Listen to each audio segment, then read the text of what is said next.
మా యొక్క D6 news channel subscribe చేసుకోవడం ద్వారా మేము అందించే లైవ్ బ్రేకింగ్ నిరంతర వార్తలు మీరు చూడవచ్చు.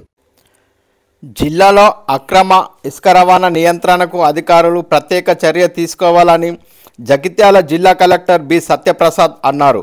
కతలాపూర్ మండలం సిరికొండ గ్రామం మరియు కోరుట్ల మండలం పైడిమడుగు గ్రామాల్లోని ఉన్న ఇసుక రిచ్ వాగులను సోమవారం రోజున ఆర్డీఓ జివాకర్ రెడ్డితో కలిసి పరిశీలించారు. ఈ సందర్భంగా జిల్లా కలెక్టర్ మాట్లాడుతూ అక్రమ ఇసుక రవాణా నివారణకు అధికారులు పగడ్బందీ చర్యలు తీసుకోవాలని అన్నారు. సామాన్య ప్రజలకు అతి తక్కువ ధరకు ఇసుక అందుబాటులోకి రావాలని, నిర్ణీత ధరకు మాత్రమే ఇసుక అమ్మకాలు జరిగేలా చర్యలు తీసుకోవాలని, అక్రమ రవాణాకు అడ్డుకట్ట వేయాలని అన్నారు.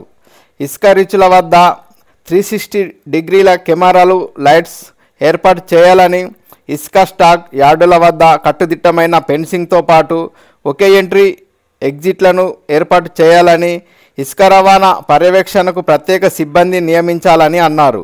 బ్లాక్ మార్కెట్ అరికట్టి పేదలకు ఇసుకను అందుబాటులో ఉండేలా అవసరమైన అన్ని చర్యలు తీసుకోవాలని అధికారులను ఆదేశించారు.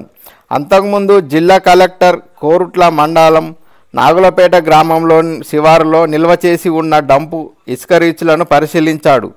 డంపు చేసి ఉన్న ఇసుకను వెంటనే సీజ్ చేయాలని అధికారులకు ఆదేశించారు. కలెక్టర్ వెంట ఆర్డీఓ జివాకర్ రెడ్డి, తహసీల్దార్, సంబంధిత అధికారులు తదితరులు పాల్గొన్నారు.